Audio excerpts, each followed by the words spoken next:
Hello everyone, good morning, જય શ્રી કૃષ્ણ. આપણે previous લેક્ચરમાં કંડક્ટોમેટ્રી ટાઇટ્રેશન ચેપ્ટર પૂરું કરેલું હતું. Now in this video lecture we will study volumetric analysis. તો first of all volumetric analysis એટલે શું થશે? તો કે volumetric analysis is method of quantitative analysis. Volumetric analysis છે એ કેવી મેથડ છે? તો કે ક્વોન્ટિટેટિવ એનાલિસિસની મેથડ છે. It involves measuring the volume of a solution of non-concentration that is need to react completely with the solution of unknown concentration to be determined. એટલે કે તેમાં એક જે સોલ્યુશન છે એ નોન કોન્સન્ટ્રેશન વાળું હશે કે જેની કોન્સન્ટ્રેશન તમને ખબર હશે, અને જેની આપણે શોધવાની છે એ કેવી? તો કે એ અનનોન કોન્સન્ટ્રેશન હશે. તે આપણે નોન અને અનનોનને બંનેને રિએક્ટ કરાવીને આપણે અનનોન કોન્સન્ટ્રેશનની માહિતી મળશે. ટૂંકમાં તેમાં બે કોન્સન્ટ્રેશન વાળા સોલ્યુશન હશે. એકની કોન્સન્ટ્રેશન તમને ખબર હશે અને એકની તમારે ખબર નથી. તેની આપણે જે ખબર છે એ કોન્સન્ટ્રેશનની મદદથી તમારે એની કોન્સન્ટ્રેશન છે એ ડિટરમાઇન કરવાની થશે. Okay, next standard solution. Standard solution એટલે શું? The reagent or solution whose concentration is known and used to carry out volumetric titration to determine the unknown concentration solution. એટલે કે આપણે એવું સ્ટાન્ડર્ડ રિએજન્ટ એટલે એવું રિએજન્ટ કે જેની કોન્સન્ટ્રેશન આપણે ખબર છે એની મદદથી આપણે વોલ્યુમેટ્રિક ટાઇટ્રેશન કરી અને અનનોનની કોન્સન્ટ્રેશન ફાઇન્ડ કરી શકી તેવા સોલ્યુશનને સ્ટાન્ડર્ડ સોલ્યુશન કહેવાશે. અને તેને આપણે શું કહી શકશી? તો કે તેને આપણે ટાઇટ્રન્ટ કહી શકશી. Okay,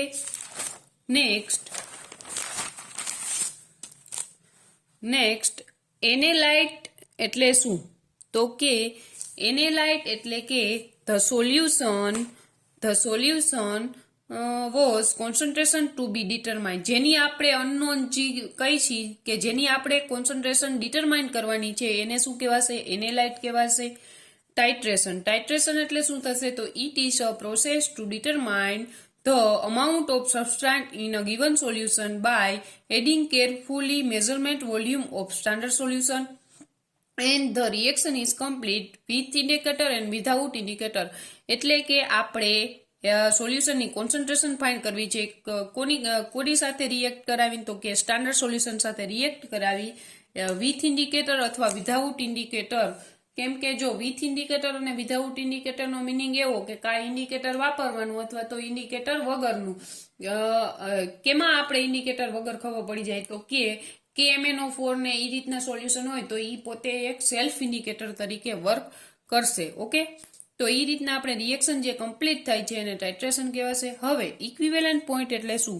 it is the point in a titration when the amount of add standard reagent is equivalent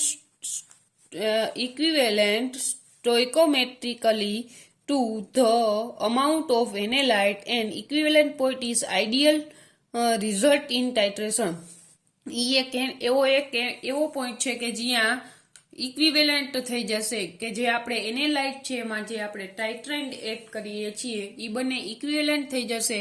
તેવા પોઈન્ટને શું કહેવાય? તો કે ઇક્વિવેલન્ટ પોઈન્ટ કહેવાશે. હવે એન્ડ પોઈન્ટ એટલે શું? તો કે what we actually the measurement is end point which is marked by a physical change like a color of solution because indicator, electrode, potential, etc. This represent the point of completion of reaction. એક એવો point છે કે જ્યાં colour change થતો હોય અથવા તો ઇલેક્ટ્રોડનો potential change થતો હોય, બરોબર? એવો પોઈન્ટ કે જ્યાં ફિઝિકલ ચેન્જ થતો હોય અથવા તો કોઈ ફિઝિકલ ચેન્જ એટલે કે કલરમાં ચેન્જ અથવા તો ઇલેક્ટ્રોડ પોટેન્શિયલ છે તો એમાં પોટેન્શિયલનો ચેન્જ થતો હોય. આપણે કોઈ પણ ઇલેક્ટ્રોડ નાખીને પ્રેક્ટિકલ ટાઇટ્રેશન કરાવી અને જે આપણે આ સેમેસ્ટરમાં જોયા હતા કંડક્ટોમેટ્રીના પ્રેક્ટિકલ, તો એમાં આપણે શું થતું હતું કે પોટેન્શિયલ ચેન્જ થતો હતો.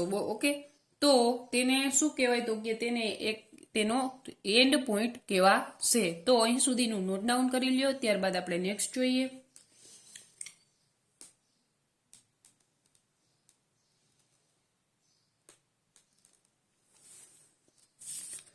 Okay,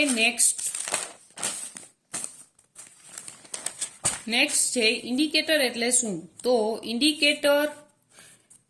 indicator are add to the analyte solution to produce observation of physical change at near the equivalent point. એટલે કે equivalent point જે ચેન્જ થાય છે એમાં જે કલર ચેન્જ આવે છે, આપણે જે ફિઝિકલ ચેન્જ એટલે કે કોઈ કલર ચેન્જ આવે છે તેના માટે જે આપણે એનાલાઇટ હોય તેમાં એડ કરીએ છીએ તેને શું કહેવાશે? તો કે ઇન્ડિકેટર કહેવાશે. હવે હું તમને ફિગર થ્રુ સમજાવું જેથી તમને વધારે આઈડિયા આવે. આ તમારી બ્યુરેટ છે અને આ તમારો ફ્લાસ્ક છે. તો અહીં આપણે સ્ટાન્ડર્ડ સોલ્યુશન ભરવાનું થશે. ઓકે, અહીં આપણે સ્ટાન્ડર્ડ સોલ્યુશન ભરવાનું થશે. અહીં જે હોય છે તે એનાલાઇટ, તેમાં આપણે એડ કરી છીએ ઇન્ડિકેટર, અને જે આખી પ્રોસેસ થાય છે તે ટાઇટ્રેશન. તો આપણે આટલી માહિતી મેળવેલી છે. ઓકે, નેક્સ્ટ પ્રાઇમરી સ્ટાન્ડર્ડ એટલે શું? Primary standard is a highly purified stable reagent that is used to reference material for titration or for any other qualitative analysis. Primary standard હોય એ હાઈલી પ્યોર હોય અને સ્ટેબલ રિએજન્ટ હોય અને એનો use શેમાં થાય? તો કે રેફરન્સ મટીરિયલ તરીકે યુઝ થાય અને રેફરન્સ મટીરિયલ તરીકે ટાઇટ્રેશનમાં યુઝ થશે અને ફોર એની અધર ક્વોલિટેટિવ એનાલિસિસમાં તેનો યુઝ થશે. ન્યુટ્રલાઇઝેશન ટાઇટ્રેશન હોય ત્યારે આપણે પ્રાઇમરી સ્ટાન્ડર્ડ તરીકે સબસિનિક એસિડ વાપરી શકીએ. રેડોક્સ ટાઇટ્રેશન હોય તો એમાં આપણે પ્રાઇમરી સાથે KMnO4 અને K2Cr2 વાપરી શકીએ. પ્રેસિપિટેશન ટાઇટ્રેશન હોય તો એમાં આપણે AgNO3 વાપરી શકીએ. And all this primary standard solution is prepared using standard burette, pipette and mask. એટલે કે જે સ્ટાન્ડર્ડ બ્યુરેટ, માસ્ક ને પીપેટ હોય એની મદદથી આપણે પ્રાઇમરી સ્ટાન્ડર્ડ સોલ્યુશનને બનાવવામાં આવે છે. જે તે પર્ટિક્યુલર ટાઇટ્રેશનના પાર્ટ છે તેમાં પર્ટિક્યુલર પ્રાઇમરી સ્ટાન્ડર્ડનો યુઝ કરવામાં આવે છે. Characteristic of substance used as primary standard. Substance should highly pure હોવો જોઈએ. Solution should be stable at temperature અને પ્રેશર. એનું સોલ્યુશન છે તે હાઈ ટેમ્પરેચર અથવા તો કોઈ પણ ટેમ્પરેચર એ કેવું હોવું જોઈએ? ટેમ્પરેચર અને પ્રેશર તે સ્ટેબલ હોવું જોઈએ. Next, substance is not hygroscopic. Substance છે એ હાઇગ્રોસ્કોપિક એટલે કે ભેજવાળો નેચર એનો ન હોવો જોઈએ. It should be available in reasonable cost એટલે કે તમને વ્યાજબી ભાવે ઈ મળતો હોવો જોઈએ. It values is weight should not variable એટલે કે આપણે એનો વજન કરીએ તો ઈ વેરિયેબલ આવે નહીં એવો હોવો જોઈએ. ઓકે, તો નેક્સ્ટ આપણે સેકન્ડરી સ્ટાન્ડર્ડ એટલે શું તે જોઈએ. Secondary standard is a compound whose purity is determined by chemical analysis. Secondary standard એટલે શું થશે? તો કે કમ્પાઉન્ડ, એવો કમ્પાઉન્ડ જેની પ્યુરિટી છે એ આપણે કેમિકલ એનાલિસિસની મદદથી આપણે શોધી શકીએ. Primary standard is can be use for a determination of concentration of unknown solution. Primary standard શું છે? તો કે આપણે અનનોન કોન્સન્ટ્રેશન છે એનું ડિટર્મિનેશન કરી શકીએ. Which can on be use standard to determine the concentration of another. આ સેકન્ડરી સ્ટાન્ડર્ડ છે એ પ્રાઇમરી સ્ટાન્ડર્ડ થી શું થાય? તો કે આપણે કોઈ પણ બીજી અનનોન છે એની સોલ્યુશનની કોન્સન્ટ્રેશન છે તે જાણી શકીએ. અહીંયા આપણે પ્રાઇમરી સ્ટાન્ડર્ડની વાત કરીએ છીએ કે પ્રાઇમરી સ્ટાન્ડર્ડ એક એવી વસ્તુ છે કે જેની મદદથી આપણે અનનોન સોલ્યુશનની કોન્સન્ટ્રેશન છે તે ડિટરમાઇન કરી શકીએ. So the solution which are standardization by primary standard and then they are used to determine concentration of other is called secondary standard. આપણે પ્રાઇમરી સ્ટાન્ડર્ડની મદદથી જેની કોન્સન્ટ્રેશન ડિટરમાઇન કરી શકીએ છીએ તેને શું કહેવાશે?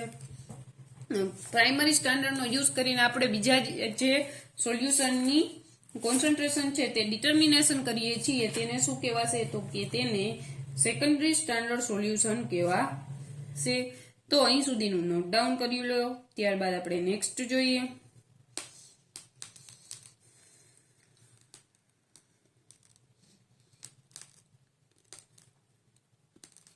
હવે જો સેકન્ડરી સ્ટાન્ડર્ડનું એક્ઝામ્પલ શું થાય તો કે પ્રાઇમરી સ્ટાન્ડર્ડ છે એ 0.1 નોર્મલનું સક્સિનિક એસિડ છે અને NaOH સોલ્યુશન આપણે જે બનાવી તેનું સ્ટાન્ડર્ડાઇઝેશન કરવાનું.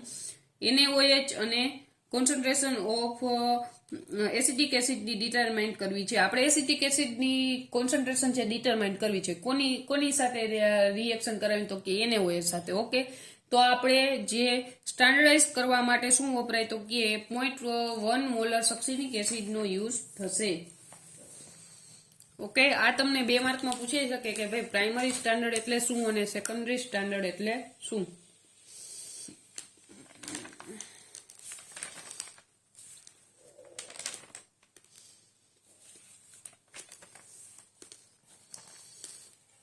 ઓકે, નેક્સ્ટ છે type of volumetric analysis.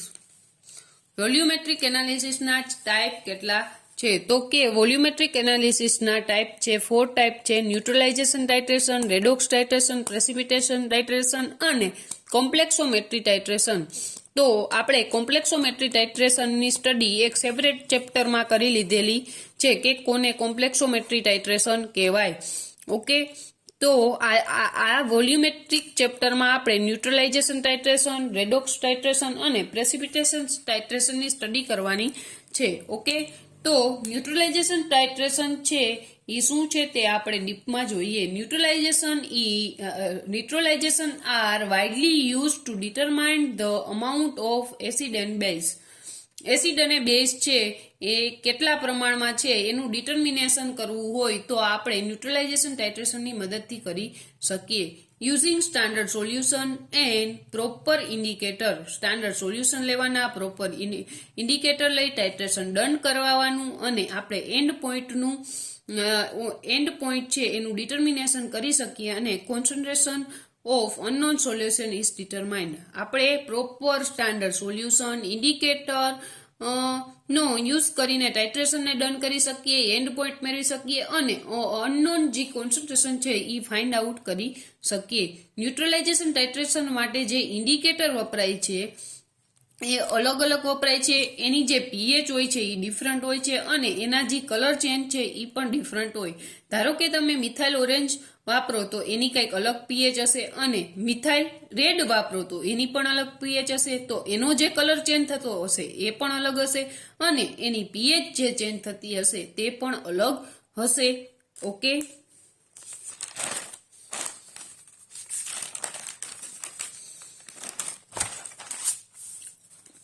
Next point છે ઓસ્વાલ્ડ ઇન્ડિકેટર પ્રિન્સિપલ.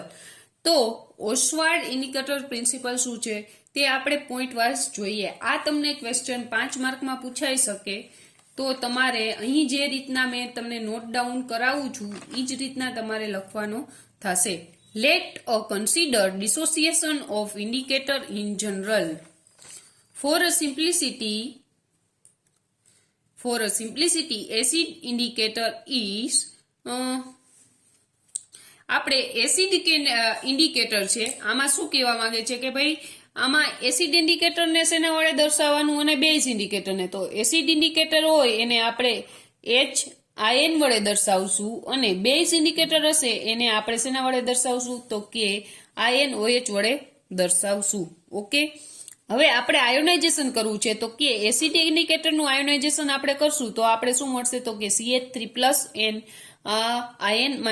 હવે બેઝ ઇન્ડિકેટરનું આપણે આયોનાઇઝેશન કરશું તો આપણે શું મળશે તો કે IN++ એટલે indicator plus. Okay, and OH-. According to ionic theory of indicator is caused by a shift in dissociation equilibrium.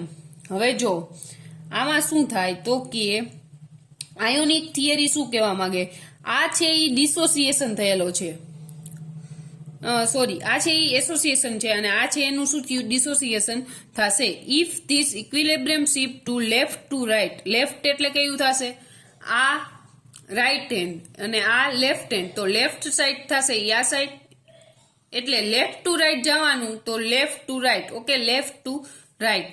If this equilibrium shift to left to right undissociated molecule, આ જે છે ઈ કેવો છે કે એનું ડિસોસિએટેડ થયું નથી, એટલે એવા મોલેક્યુલને કેવું કહેશે undissociated molecule of indicator predominate in a solution the colour of solution that molecule. Okay, આ જે છે એ અનડિસોસિએટ મોલેક્યુલ છે.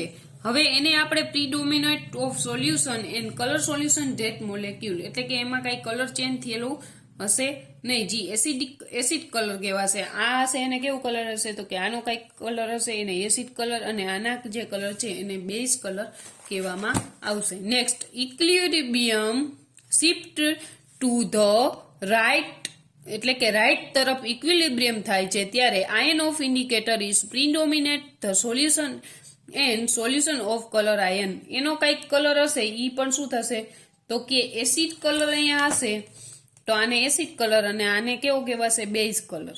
ઈ જ રીતના અહીંયા બેઝ કલર હોય તો આને કેવું કહેવાય તો કે આને એસિડ કલર કહેવાશે. ટૂંકમાં જે આગળ જે છે એ ડિસોસિએશન માટેનું છે કે જેમાં અનડિસોસિએશન થયેલું છે અને પછી એમાંથી બે આયન છૂટા પડે એને ડિસોસિએશન કહેવાય. હવે શું છે તો કે according to law of mass action the concentration of undissociated molecule and anion of indicator, undissociation molecule and anion of indicator determined by a concentration of H+. આપણે અનડિસોસિએટેડ મોલેક્યુલ અને એનાયન ઇન્ડિકેટર છે એનું determine શેની વડે કરી શકીએ તો કે concentration of H+ ion. It means by the pH solution of by the pH of the solution in which the indicator present. Okay, કે અનડિસોસિએશન મોલેક્યુલ છે અને ઇન્ડિકેટર છે એનું આપણે ડિટર્મિનેશન શેના વડે કરી તો શકીએ તો કે H+ વડે કરી શકીએ. હવે જ્યારે H+ છે એ ઇન્ક્રીઝ થાય એન્ડ ડિક્રીઝ શું થશે તો કે આ H+ ઇન્ક્રીઝ થશે ત્યારે ઇન્ડિકેટર માઇનસ છે એ શું થશે ડિક્રીઝ થશે અને shift to equilibrium of dissociation of indicator to left side.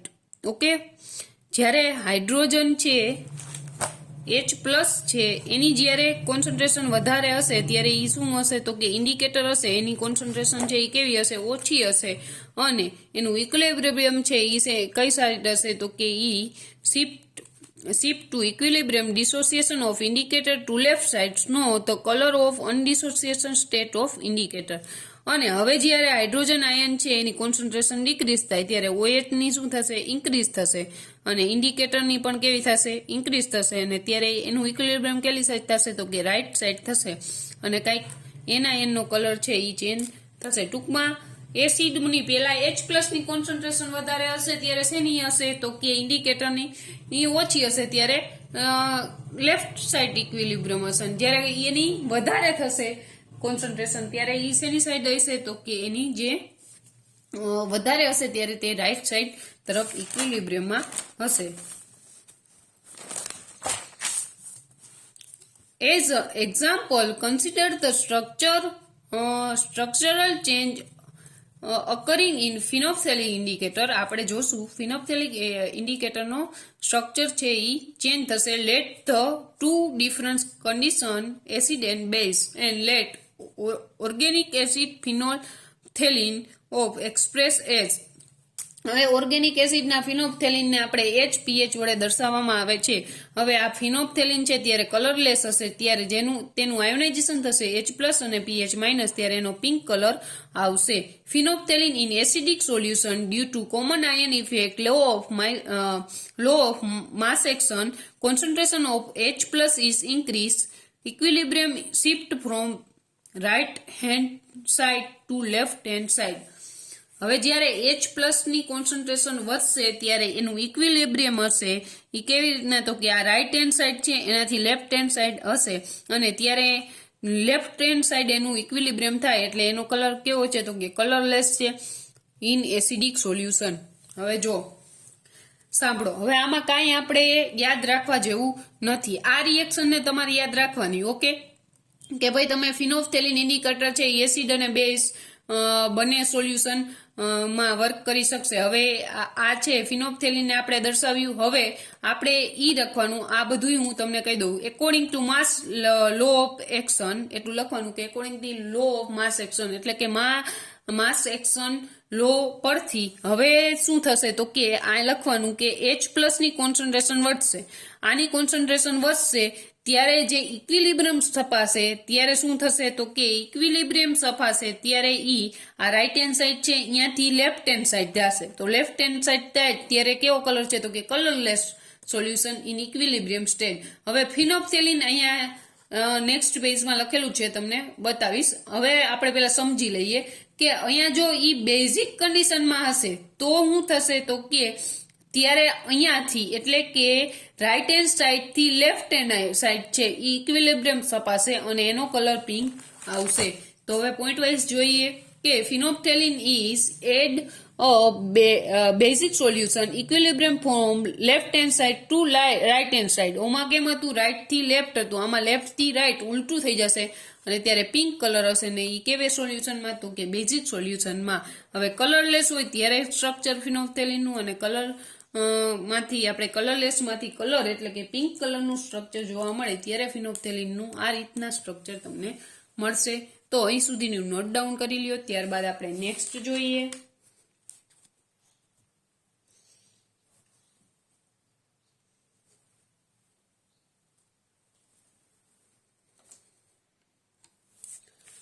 Okay, તો નેક્સ્ટ જો અહીં જે પોઈન્ટ મેં નોટ ડાઉન કરેલા છે ઈ તમારી બુકમાંથી જે મેન પોઈન્ટ હોય ઈ મેં તમને અહીંયાથી સમજાવેલા હોય અને મેન પોઈન્ટ છે થિયરી કઈ રીતના લખાય ઈ મેં અહીંયા પોઈન્ટ વાઇઝ લખેલી છે. એટલે તમારે આ ફરજિયાત તમારે એસાઇનમેન્ટ નથી મોકલવાનું, પણ તમારે આમાંથી તમે પોઈન્ટ વાઇઝ લખી લેજો જેથી તમને વાંચવાની મજા આવે. અને આ ચેપ્ટર છે એ 14 માર્કનું ચેપ્ટર છે, એટલે ખાસ કરીને તમારે આ ચેપ્ટર તો કરવાનું જ છે. ઓકે, હવે છે derivation of pH range for any indicator indicator. હવે એમાં શું થશે તો કે રિએક્શન છે, આને શું કહેવાય ઇન્ડિકેટર, એની આપણે આયોનાઇઝેશન કરાવેલું તો આપણે કંઈક આ રીતના મળેલું. આના માટે મારે જો હવે law of equilibrium according to law of equilibrium આપણે જાય તો આપણે K1 બરાબર શું મળશે તો કે પ્રોડક્ટ અપોન રિએક્ટન્ટ. હવે એને K1 સાથે આપણે વોટર મોલેક્યુલ છે ઈ આ રીતના લખશું અને બાકીનું જેમ હતું એમ. ઓકે, તો આપણે આને શું કહેવાશે તો કે જ્યારે K1 સાથે મલ્ટીપ્લાઇડમાં H2 હોય તો એને KIN વડે દર્શાવવામાં આવશે, જ્યાં KIN છે એ ઇન્ડિકેટર કોન્સ્ટન્ટ છે. ઓકે, તો આ જે છે એ એમનેમ રહેશે. પછી શું થશે નેક્સ્ટ સ્ટેપમાં છે આપણે H3O પ્લસ ને આપણે ઇક્વેશનનો કરતા બનાવશું અને આ સાઈડ જશે એટલે શું થશે તો કે આ ઉલટાઈ થશે. હવે આપણે બંને સાઈડ લોગ લેશું તો આપણે કંઈક આવી રીતના ઇક્વેશન મળશે. ઓકે, નેક્સ્ટ આપણે pH equal to PKIN plus log base colour upon acidic colour. હવે અહીંયા આપણે છે આ જે છે એના બરાબર 10 અહીંયા જે ઇક્વેશનમાં મળેલું આ ઓકે અહીં મળેલું એના બરાબર આપણે 10 અને 1/10 લઈને કરવાનું થશે. હવે તો શું મળશે તો કે આપણે ઇક્વેશનમાં કંઈક આવી રીતના મળશે જે આપણે આ સાઈડ હમણાં જોયું તે equation pH PKIN plus log 10 અને આમાં ઈ જ ઇક્વેશનમાં 1/10 આવશે. હવે આપણે ઇક્વેશન છે એ આપણે આગળ સ્ટેપમાં તમારે કેલ્ક્યુલેશન કરી લેવાની, બરોબર. તો આપણે કંઈક આવું ઇક્વેશન મળશે pH equal to PKIN plus or minus 1. એ જ રીતના આપણે આ બેઝનું લેવાનું. હવે બેઝનું લઈને વળી શું કરવાનું તો કે K1 બરાબર આના છે આ પ્રોડક્ટ અપન રિએક્ટન્ટ લખવાનું થશે અને તમારે આ જ રીતના કેલ્ક્યુલેશન કરવાની થશે. ઓકે, તો એમાં કંઈક આપણે લાસ્ટમાં આવું ઇક્વેશન મળશે POH PKIN plus or minus 1, બરોબર. આની જેમ સેમ ટુ સેમ છે આ ઇક્વેશન, એટલે નથી કરાયું કે ભાઈ સેમ ટુ સેમ છે, ખાલી તમને અહીંયા pH છે એની જગ્યાએ શું મળશે POH મળશે. હવે મારે એમાંથી કન્વર્ટ કરવા છે કે ભાઈ POH માંથી pH માં કન્વર્ટ કરવા છે તો શું હોય તો કે POH છે, ધારો કે POH છે ઈ 10 ± 1 છે. હવે તો મારે એની pH શોધવી હોય તો આવું ઇક્વેશન છે pH plus POH equal to pKw. Okay, હવે મારે શું કરવું pH શોધવી છે તો આવી રીતના મળશે pKw માઇનસ POH. ઓકે, આવું મળશે. હવે pH હવે અહીંયા કેટલી છે તો કે વોટરની pH કેટલી હશે pKw કેટલી હશે તો કે 14. હવે POH શું છે તો કે 10 આપણે શું મળ્યું તો POH છે ઈ 10 ± 1. ઓકે, તો pH ઇક્વલ ટુ 14 - 11 અથવા તો આમાં એક ઓછું કરવું, 10 માંથી એક બાદ કરવું. આમાં 10 + 1 લીધું એટલે 11 લીધું, આમાં 10 માંથી એક બાદ કરું તો મને શું મળે 14 - 9. તો મને pH કેટલી મળશે તો કે 325 આપણે pH મળશે. આ રીતના તમારે જોઈ લેજો આ ઇક્વેશન. આ ઇક્વેશન એક યાદ રાખો, અહીંયા જે ઇક્વેશનમાં pH છે એની જગ્યાએ આપણે POH કરવાનું થશે અને આટલું લખવાનું થશે. ઓકે, તો અહીં સુધીનું નોટ ડાઉન કરી લ્યો. ત્યારબાદ આપણે નેક્સ્ટ જોઈએ.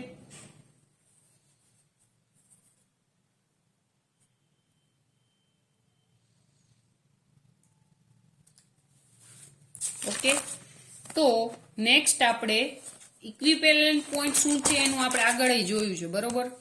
ઇક્વિવેલન્ટ પોઈન્ટ શું છે, ઇક્વિવેલન્ટ પહેલાનો પોઈન્ટ એટલે કે પ્રી ઇક્વિવેલન્ટ પોઈન્ટ શું છે અને ઇક્વિવેલન્ટ પછીનો પોઈન્ટ એટલે કે પોસ્ટ ઇક્વિવેલન્ટ શું છે તેના વિશે આપણે સ્ટડી કરીએ.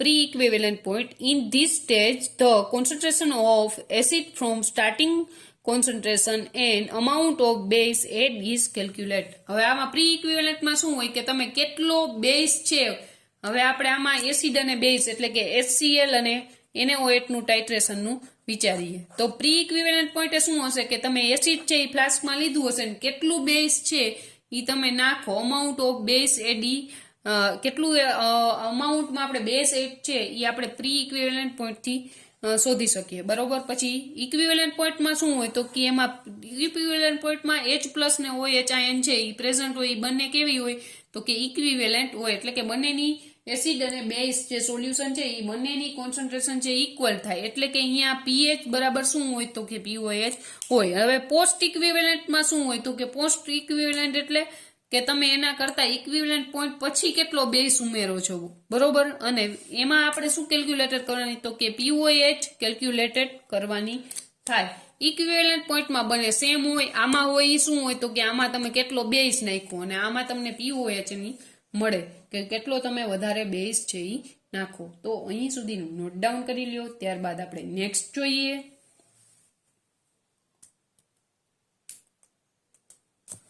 ઓકે, તો નેક્સ્ટ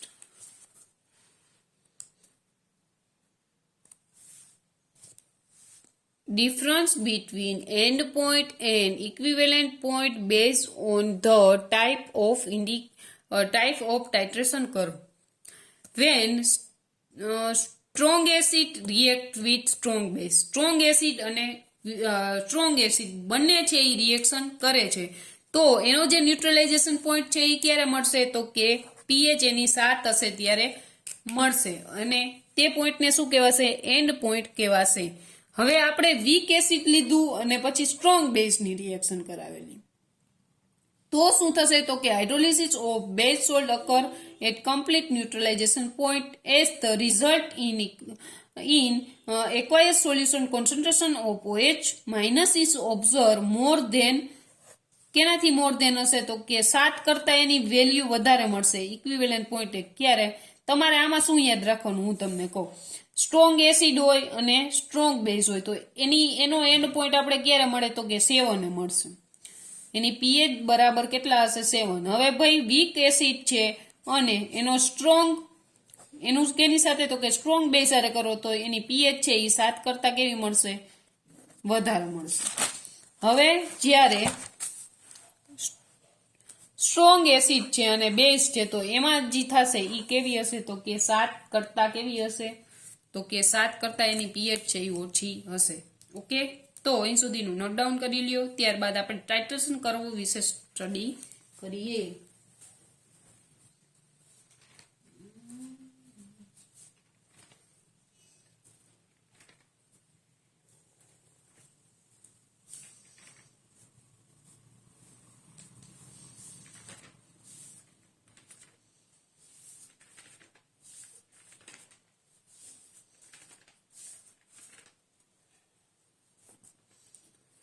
ઓકે, તો નેક્સ્ટ આપણે titration curve of strong acid અને સ્ટ્રોંગ બેઝ વિશે ચર્ચા કરી લેશું. ઓકે, તો આવી રીતના સ્ટ્રોંગ એસિડ સ્ટ્રોંગ બેઝ, પછી શું આવશે તો કે વીક એસિડ અને સ્ટ્રોંગ બેઝ, પછી શું આવશે તો કે સ્ટ્રોંગ એસિડ અને વીક બેઝ. હવે જો આમાં આપણે એક સ્ટ્રોંગ એસિડ અને સ્ટ્રોંગ બેઝ વિશે હું તમને સમજાવીશ કે કઈ રીતના લખવું, કઈ રીતના ઇક્વેશન છે એ ડિરાઈવ કરવું. એના ઉપરથી તમને બધા જ ક્વેશ્ચન તમારે જાતે કરવાના થશે. અહીં હું તમને એક સ્ટ્રોંગ એસિડ અને બેઝનું શીખડાવીશ, બાકી બધાનું તમારે હાથે બુકમાંથી કરવાનું થશે. ઓકે, તો પોઈન્ટ વાઇઝ જોઈ લઈએ. In titration when both reactant and reagent are strong.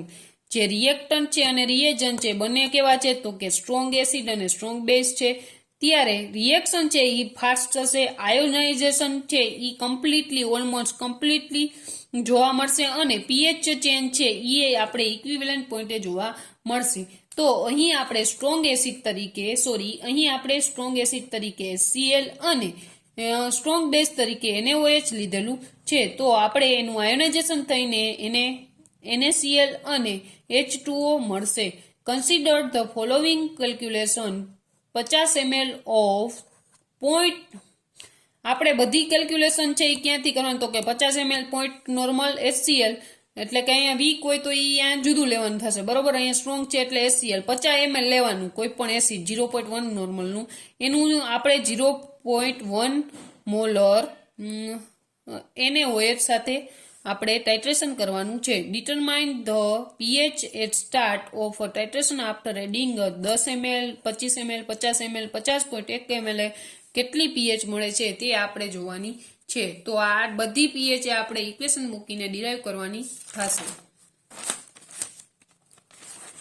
હવે જ્યારે ઇનિશિયલ પીએચ એટલે કે જ્યારે આપણે ટાઇટ્રેશનની શરૂઆત કરી છે ત્યારની પીએચ છે. જ્યારે આપણે બેઝ છે એની બેઝ બિફોર એડિટિંગ એની બેઝ, એટલે કે આપણે બેઝ છે એનું એડિશન કરતા નથી, ત્યારે the solution concentration of solution is that only acidic HCl.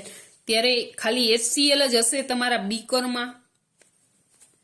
હવે જો આ HCl અને NaOH નું ટાઇટ્રેશન કરીએ આપણે, ત્યારે જે બ્યુરેટ છે એમાં શું ભરવાનું તો કે NaOH, અને ફ્લાસ્કમાં શું ભરવાનું થશે તો કે ફ્લાસ્કમાં આપણે HCl ભરવાનું થશે. તો આમાં આપણે બેઝ છે એ ઉમેરતા જ નથી, ત્યારે એની પીએચ કેટલી હશે તો કે પીએચ છે શોધવી હોય તો પીએચ બરાબર -log H3O+, તો અહીં કોન્સન્ટ્રેશન એસિડની કેટલી 0.1, તો પીએચ આપણે 1 મળશે.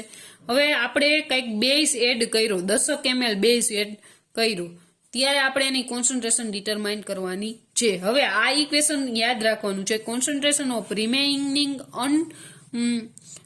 આપણે કોન્સન્ટ્રેશન ઓફ HCl છે એ જોતું હોય, અનયુઝડ કેટલું યુઝડ નથી થયું, કોન્સન્ટ્રેશન ઓફ રિમેઇનિંગ અનયુઝડ HCl જોતું હોય, ત્યારે ઇક્વેશન આ યાદ રાખવાનું છે. VRMR VT minus VT MT અપન VR plus VT. Okay, જ્યાં VR અને VT શું દર્શાવશે વોલ્યુમ ઓફ રિએક્ટન્ટ અને ટાઇટ્રેન્ટ, અને MR અને MT શું દર્શાવે તો કે molarity of reactant and titrant. Okay, હવે અહીંયા બધે 50 ml લેવાનું છે. VR એટલે શું છે વોલ્યુમ ઓફ રિએક્ટન્ટ કેટલું લીધું આપણે HCl તો કે 50 ml, એને કેની યાર મલ્ટીપ્લાઇડ તો કે એની જે છે એ મોલારિટી કેટલી છે તો કે 0.1.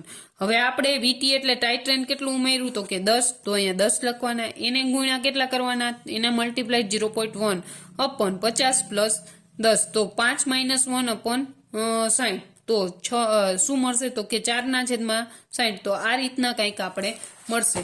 હવે ઈ મળ્યું એને આપણે શું કરવાનું pH બરાબર -log H+, તો આપણે એમાં ઇક્વેશનમાં H+ જે મળ્યા એ આપણે HCl છે ને જે અનયુઝ થયો એ આપણે શોધ્યું એ અહીંયા મૂકવાનું અને પછી કેલ્ક્યુલેશન કરો એટલે pH કંઈક આવી રીતના મળશે.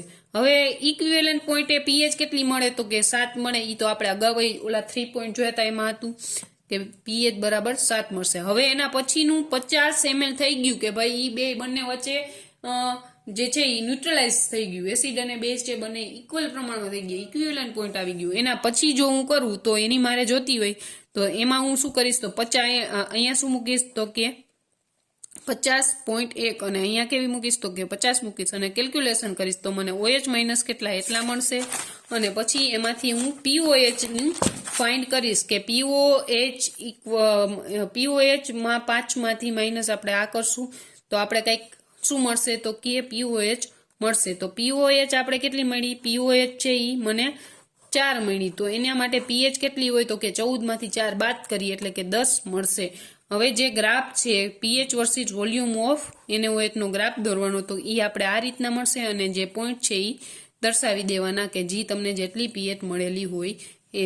ઓકે, તો આ જ રીતના બધા જ આ 3 છે ઈ આ જ રીતના તમારે ઓલું ઇક્વેશન યાદ રાખવાનું. પેલા કેટલું અનરિએક્ટેડ HCl છે અથવા કે OH કેટલું છે એ તમારે ફાઇન્ડ કરી pH બરાબર -log H+ અને અથવા તો POH ના ઇક્વેશનમાંથી મૂકી POH ઉપરથી તમારે pH શોધી લેવાની થશે. આ જ રીતના તમને ટાઇટ્રેશન કરવો ઓફ વીક એસિડ અને સ્ટ્રોંગ બેઝ, ટાઇટ્રેશન કરવા ઓફ વીક બેઝ અને સ્ટ્રોંગ એસિડ અને ટાઇટ્રેશન કરવા of polyprotic acid with strong base, આ 3નું આ જ રીતના કેલ્ક્યુલેશન થશે. ઓકે, તો આટલા જે 3 પોઈન્ટ છે એ તમે જોઈ લેજો.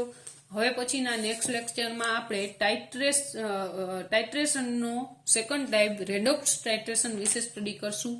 Thank you.